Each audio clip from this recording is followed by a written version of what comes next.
Hello, beautiful randoms. This video, we're gonna watch this specially for you, Carnage.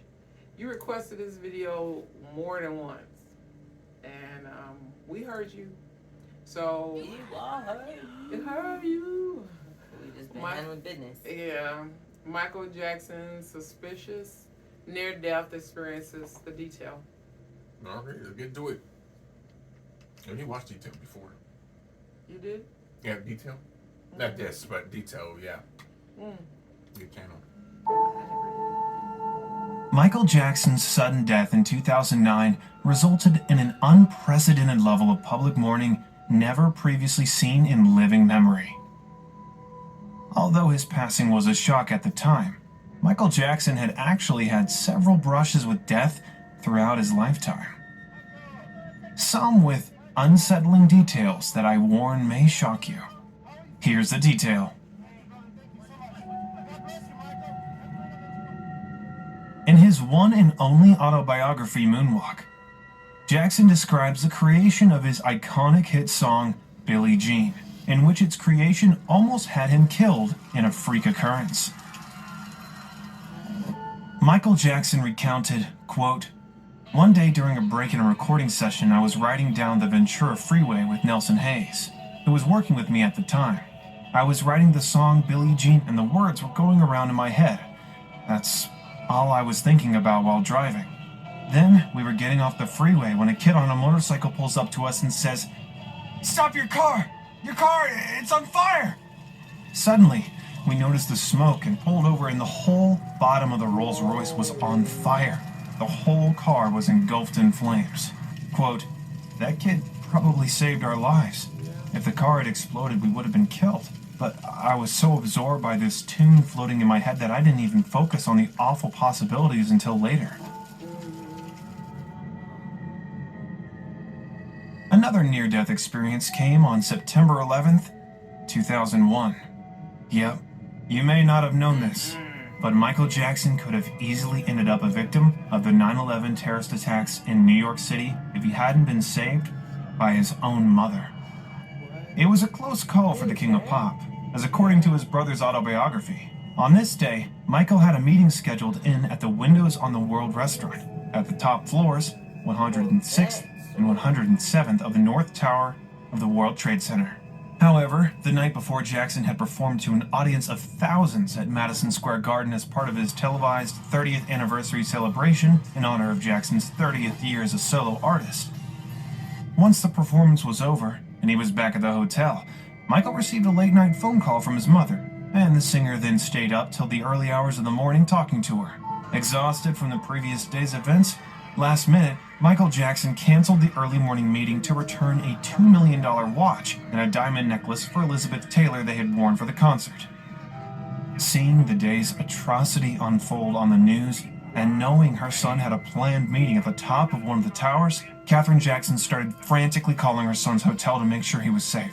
Jermaine wrote, quote, "Thankfully, none of us had a clue that Michael was due at a meeting that morning at the top of one of the twin towers. We only discovered this when Mother phoned his hotel."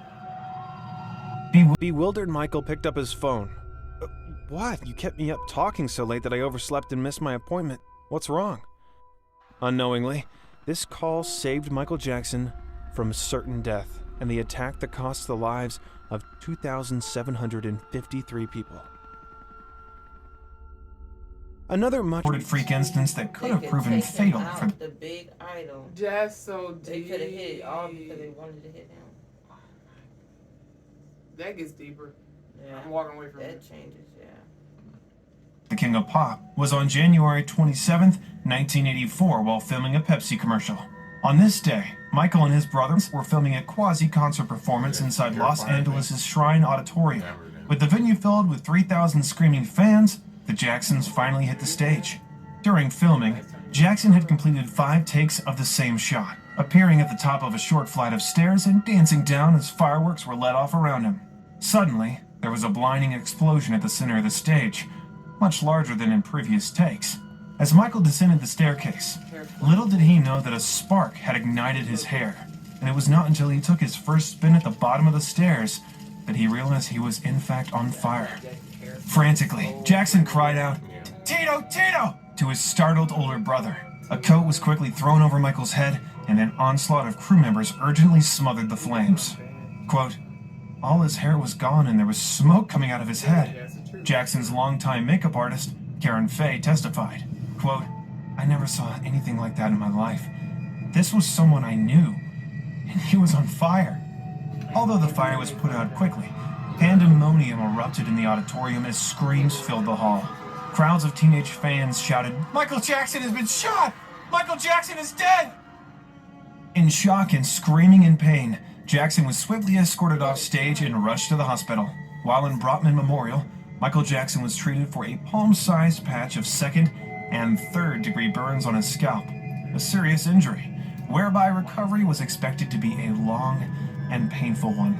Although Jackson was considered lucky, as the incident could have easily caused serious burns to his face and proven fatal if the spark had set his clothes ablaze. According to his makeup artist, Michael Jackson suffered debilitating migraines in the wake of the accident. Powerful sedatives were also prescribed to the star in order to calm his nerves and help him sleep.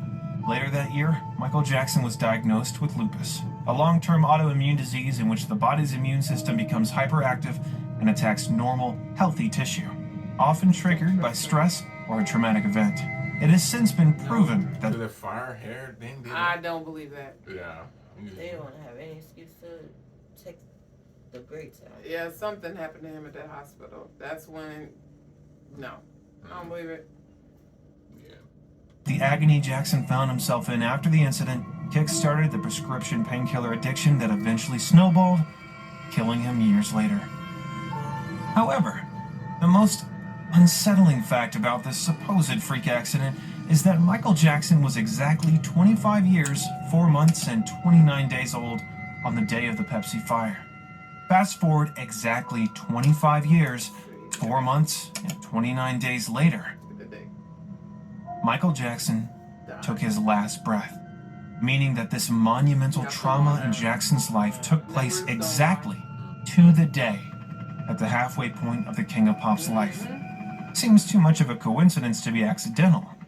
But what kind of explanation can you think of?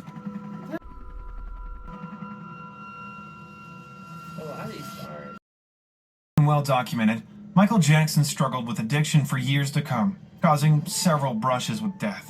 On 2 separate occasions in 1993, the singer's personal maid during the 1990s said she and other staff members frequently stumbled across Jackson, quote, dead on a cocktail of prescription drugs. She said, quote, one day I knocked on his door but got no answer, so I went in to clean. He was lying on the bed, motionless, looking very pale. Quote, I called several times but he didn't answer. As I got closer, his eyes were open and he appeared not to be breathing. My heart sank as I thought he was dead, but then he came to suddenly. He didn't say a word, but burst into tears. She thought about calling for help, but had been warned before by the singer to not involve outsiders. She also revealed that another incident occurred just a few weeks later, when Michael's security guard found him lifeless at the edge of a swimming pool. Quote, the guard thought he was dead. He feared the worst, trying to wake him up by shaking and shouting at him. He couldn't find a pulse and he didn't appear to be breathing.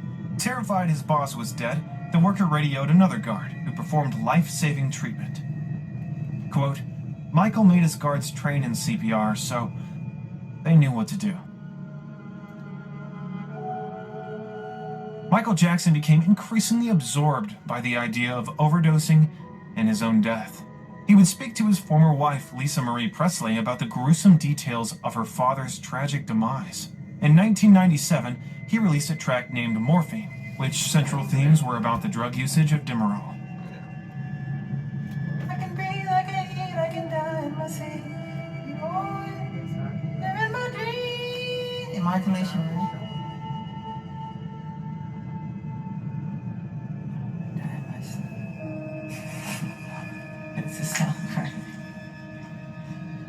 Michael Jackson reportedly died of overdoses 3 times in the 18 months before he passed away. It has even been claimed Michael enjoyed the sensation of having his heart restarted.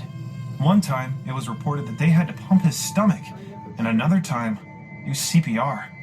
A source quoted by the National Enquirer stated, quote, Once, after doctors finally managed to wake him up, Michael said he had died and gone to heaven, and it felt good. Michael said it was the most exhilarating experience of his life, to have seen how things looked on the other side and Yeah. come back to Earth again.